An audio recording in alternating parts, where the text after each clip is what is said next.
watching Sunday Sound Off with Frank Boal. And welcome back to Sunday Sound Off. Our first hot topic of the night. Where does Peyton Manning rank on the all-time quarterback list? TJ? I think he's going to rank in the top 3. It's really hard to do these 1, 2, 3, 4, 5, I think, because it's very hard to compare generations. But I would say he's probably going to be remembered as the second best quarterback of his generation, second to only Tom Brady, because of what we've seen him do in the Super Bowl, what we've seen him do numerous times in the postseason. And while I think Peyton Manning obviously has all the records, he has all those numbers, he's going to be remembered very similarly but better than Dan Marino was for being not just a great playmaker, great accumulator of stats and records, but also somebody who made us see the game in a different way. I think Peyton Manning definitely is viewed as one of the, if not the smartest quarterbacks in NFL history, and I think his legacy is going to be that in a very large way.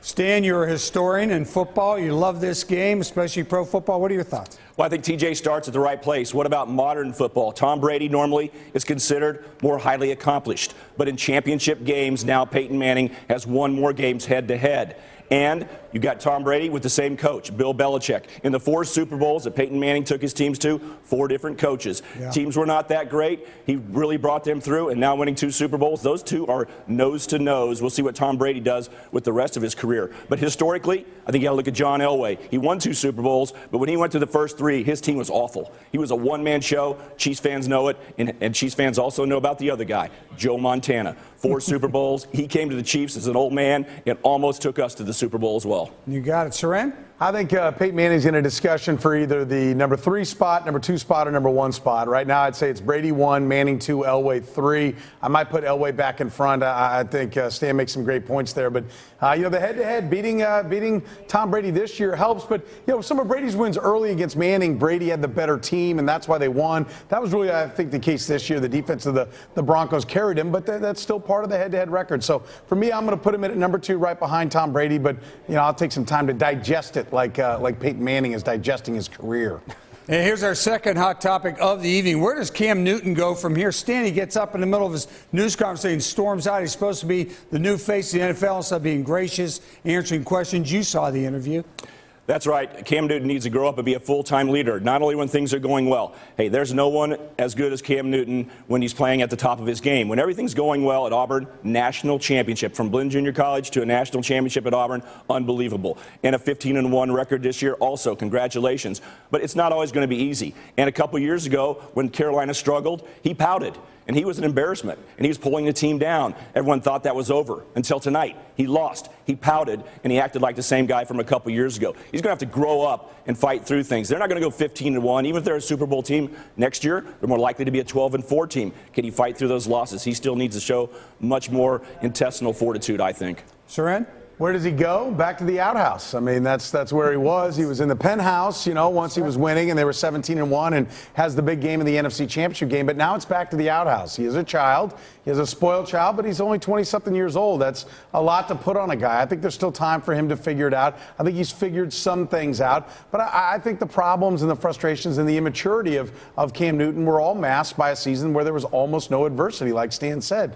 And the big question was, I had the same questions about this game as Stan did. What happens if he gets punched in the mouth? I really thought he did a great job of answering that for 3+ quarters. He stood in there like a warrior. He took a ton of hits. He had kind of a poo-poo face on all throughout the game, like making sure everybody knew he was fighting through some pain and dealing with everything. But, he's got to finish it off, and he couldn't do that tonight, and he certainly didn't do it after the game.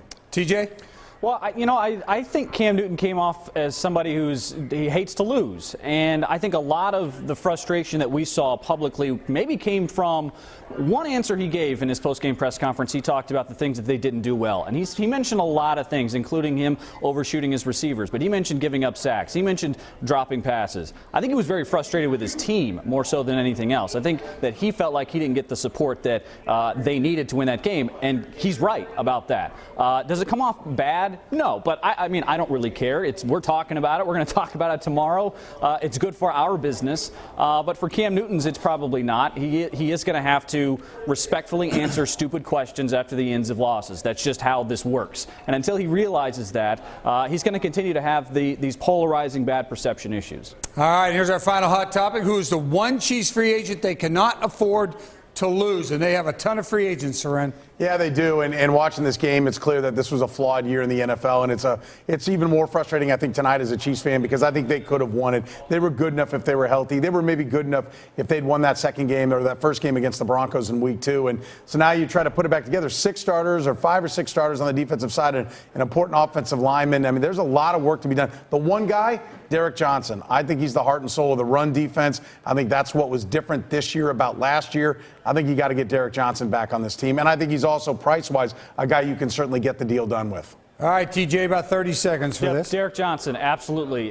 He's the guy you can still get a couple of years out of. He's very important. He's the quarterback of that defense, and he's the one guy I feel like at this point, at this current juncture, this offseason, is irreplaceable for that defense. Stan? You could say Eric Berry because he's such an emotional leader and he's younger than Derek Johnson, but I believe Derek Johnson because the Chiefs are ready to win a Super Bowl. And 2 years ago when he was hurt, the Chiefs were a sieve against the run. This year they're legit. He makes interceptions. He leads the team from the middle. I think Derek Johnson's the guy you want to sign.